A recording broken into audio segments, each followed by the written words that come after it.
Hello, today we're going to dive into the fascinating world of self-sabotage, what it is, how it affects us, and most importantly, how we can start to overcome it. I'll also share some of my personal journey with self-sabotage, including some of the recent experiences that I've had. So, what actually is self-sabotage? Well, we all have sabotages in our systems, and they are these masses of stale energy stopping us from achieving our goals. And we can sabotage ourselves or allow ourselves to be sabotaged by others when we start to step outside of our personal power.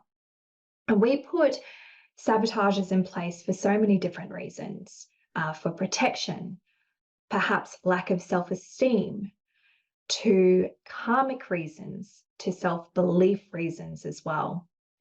And we can sabotage anything from our emotions, our business, and our health to even releasing karma and pursuing our destiny. And what happens is that they start to build up over years or even lifetimes and have the ability to change the direction of our lives as well. And these sabotages really need to be cleared to allow us the ability to overcome limitations we've put in place. And this will allow those energies to start to flow more freely from these altered states of belief and start to bring us back into alignment with creating and manifesting our dreams and our goals. And these sabotages operate on every level of our being, consciously, unconsciously, and subconsciously.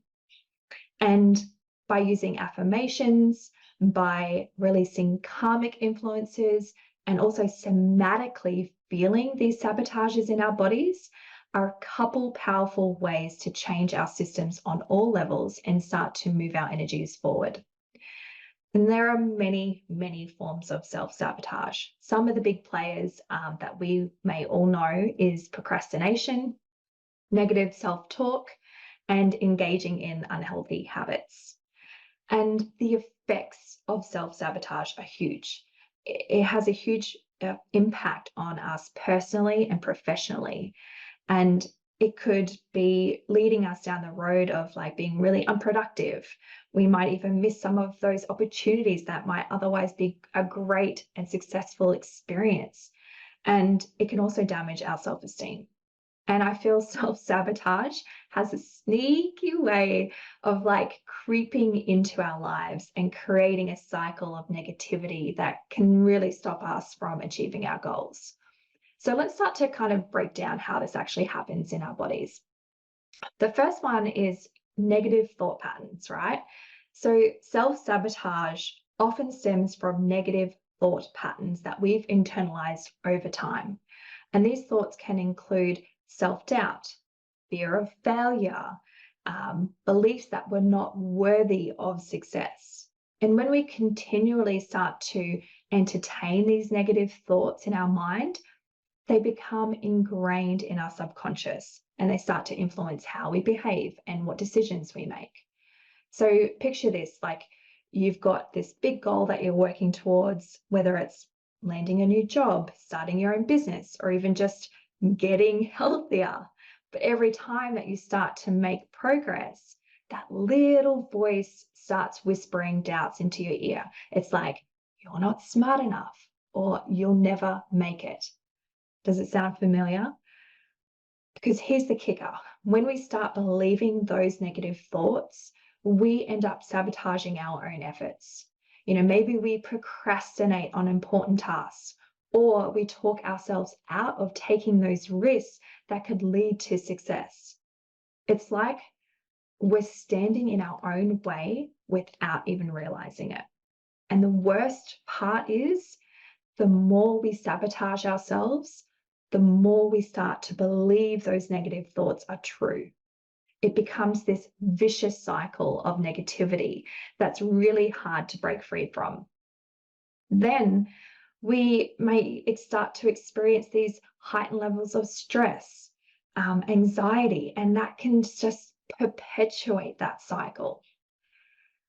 And I really want to share my personal experience that I've had, that I've recognized, and how I navigated the self sabotage in my own life.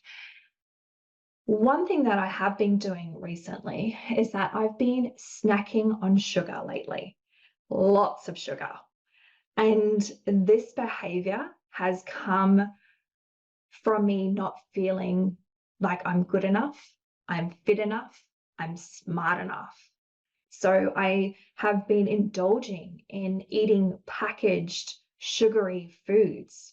You know, it's such an unconscious pattern that I'm aware of, but when it happens, like it's like I don't have control over it.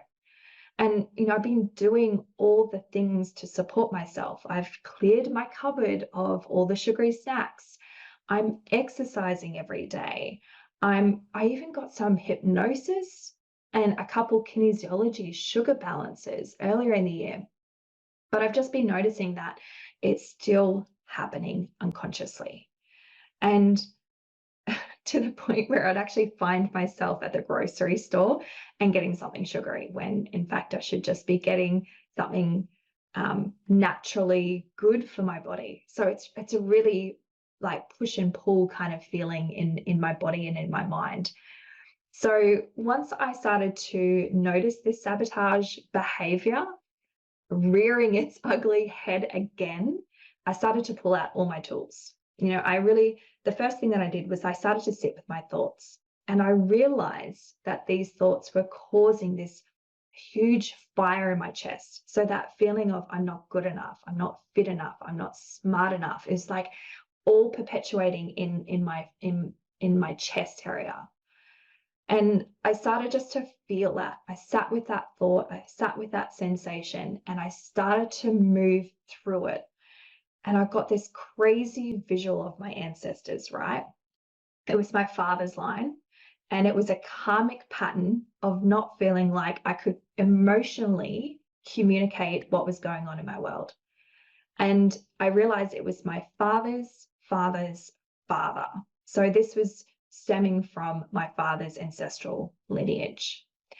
And it was interesting as I started to kind of sit with that, I got shown this scene where a family was like sitting down for dinner, and the feeling of my great great grandfather, I think that's right, was disappointed in himself for not providing more for the family and not being able to share this, to emotionally express this. And, going back, that makes sense to me. Like the fact that, a man that was providing for his family didn't feel like he was doing enough, but then not being able to express that and be able to express his emotions. Like that was never taught or shown or valued back then. And it was crazy because then I started to pendulate between this fiery sensation in my chest to somewhere that actually felt more open. And for me, the most thing that was open in my body was my third eye. And so from here, between my eyebrows and my third eye, I was able to create the safety in my body. And I sat with this openness and this safety and this gentle part of my body. And I was guided this message that my body started to bring this message of it's okay. You did what you could. And I started to say that out loud. And as I was saying that out loud, I could feel this shift within my body. And so I was coming from this place of safety and openness rather than this fiery sensation in my chest. And I was guided through this beautiful ancestral karmic process. And through that, I was then shot into this scene where I was getting a belting as a teenager, a moment where I was actually being punished for not eating my lunch. So my father punished me, yes, for not eating sandwiches when I grew up. He used to make jam sandwiches, and he used to wrap them up in Glad wrap, right? But as he would put the butter and put the jam on it, he would wipe the knife on the top of the sandwich to clean the knife. But then he would wrap the Glad wrap on top of it. So when you opened up the sandwich, it was it was this sticky mess. And I hated it and I didn't want to eat these sandwiches. And instead of like getting rid of them at school, I took them home for some stupid reason and I hid them in my room. And then my parents found out that I was hiding sandwiches in my room. They went a little bit moldy after a little while. Um, Obviously, I intuitively did not want to eat these jam sandwiches. Um, but I noticed that that sensation and that scene and that experience as a teenager was coming forth. So I then went through this forgiveness atonement process and everything started to like lift in me. And since then, I've noticed that the need for sugar has shifted. I see the value eating more nutritious foods to bring more natural vitality to my life, to bring more connection to spirit, to bring more focus into my business. And I knew my body needed to also fast. So I allowed it to fast for almost 24 hours to allow the emotions of anger and bitterness to kind of be brought up. I also set the intention that I wanted to recalibrate the taste buds once again to more a natural sugar rather than this processed sugar that I was craving. And I had to give myself the time and the grace to do this. So, how can you overcome self sabotage? Here are my top 3 strategies to start to support yourself through self sabotage. The first one is to really understand what your self sabotage patterns are. I really want you to look at spotting those thoughts behind it. Take your time to identify the negative thoughts and beliefs that are fueling your self sabotage. What are you telling yourself when you engage in self sabotaging behaviors? Recognize the impact that these thoughts are having on your emotions and your overall well-being. Like I knew those thoughts of like, you're not good enough, you're not smart enough, were perpetuating in my system and they were stopping me from showing up in my business, from being me and just going on my own path.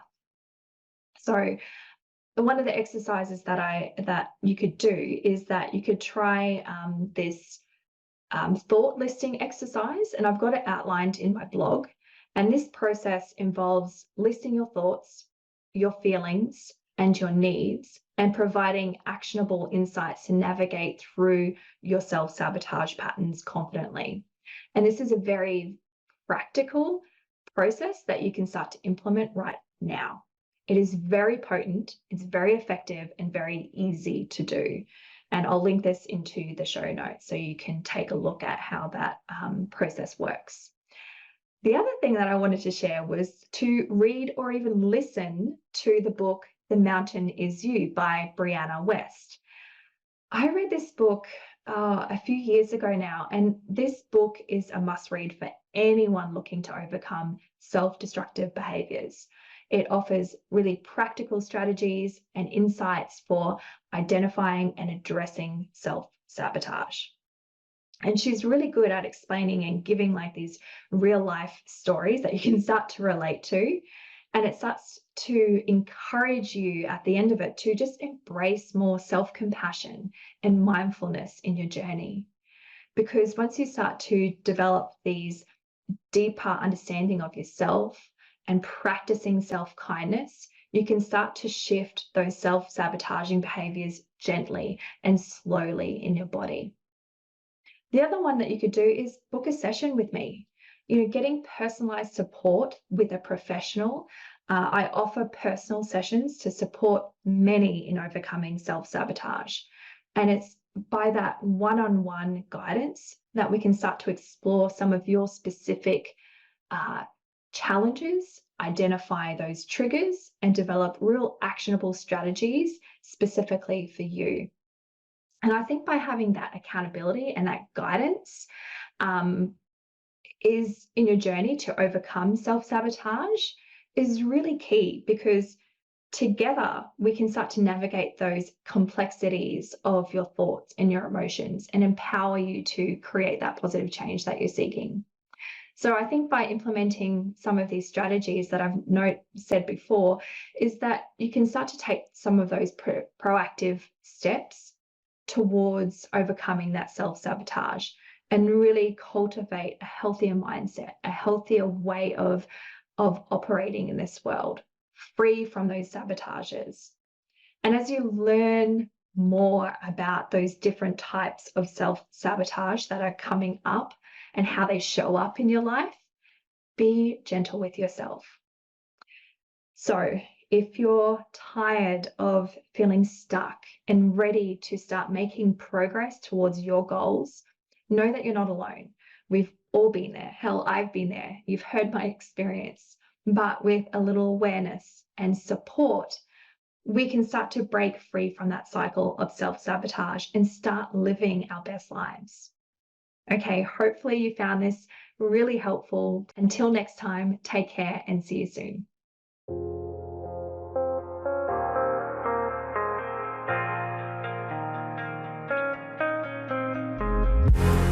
All right, friends, that concludes today's conversation. If it lifted your spirit or touched your soul, it would mean the absolute world to me if you could leave a review and subscribe so that more souls can be impacted by these life-changing conversations. And if you're not ready for this episode to end, head over to tarahegarty.com to get the show notes for today's episode. I love you so much and thank you for being here. I'll see you next week for another episode of Business Meets Soul.